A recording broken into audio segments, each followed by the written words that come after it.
So this is our word shuffle game, and these are all the components that we have. So how many components do you see on your screen? I see a board panel component that we have already developed. I see a board component that we are developing right now. I see another component which I call block component, and this block component will be the tiles that will be displaying within the board component. And the fourth component that I see is the game result component. So it's absolutely necessary that all these components talk to each other so that we get a single output on our web page and we can play this game. There are multiple ways to create a communication channel between two components, and we are going to learn about all these ways in this section. For now, let's focus on selecting the game mode in our board panel component and supplying that value to our board component. Because if you remember, our board components has an attribute which is called game mode, and based on that attribute's value, it generates these tiles. So in this video, we are going to learn about something called public attributes, where we can supply the attribute values from the parent component. So let's go back to our Salesforce org and check out the current implementation. So here in our Salesforce org, once we select a game mode and click on start new game, nothing happens in our board component. But what we want, as soon as we select this game mode and click on start new game, the board component should show all these tiles based on the game mode. And we are going to do exactly that in this video. So let's go back to our VS Code, and here inside our board panel component, first let's remove these expressions because we don't need them. Now what we'll do, within this board panel component, we are going to use our board component as well. It's very similar to how you are using this lightning layout component within the lightning layout. So here when we use this lightning layout, this lightning is the namespace and this layout is the component name. So very similar to that, in this lightning layout item component, lightning is the namespace and layout item is the component name.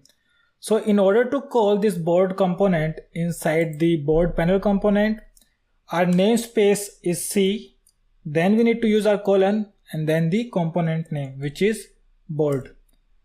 And this way you can call your board component within your board panel component.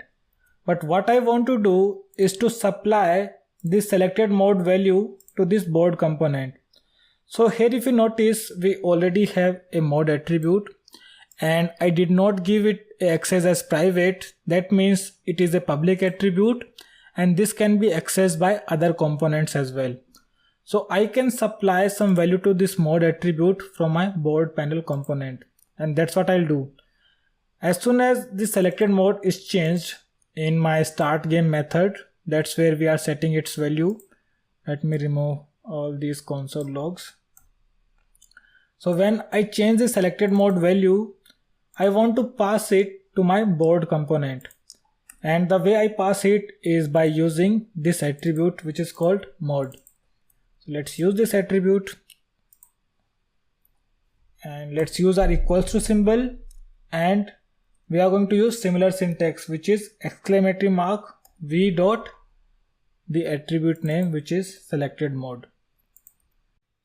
So what we have done here is we have included our board component within the board panel component. So now our board component has become the child of our board panel component. And in order to create a communication channel between these two components, we are using public properties or public attributes. So here in this board component, we have a public attribute called game mode, and we can supply its value from our board panel component.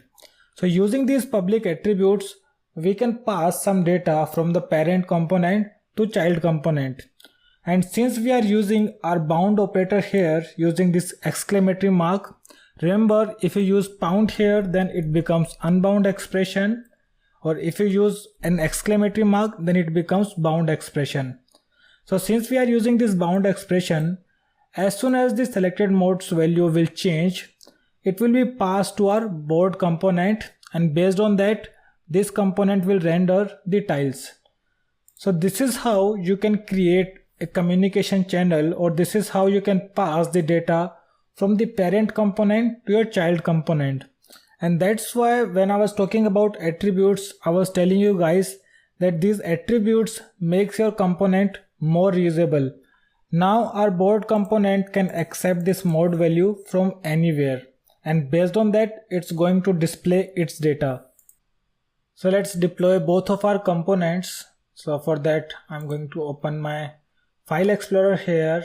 Just right click on this default folder and click on deploy source to org. This way we can deploy all our changes to our Salesforce org in one go. So here now we are seeing our board component is being displayed twice.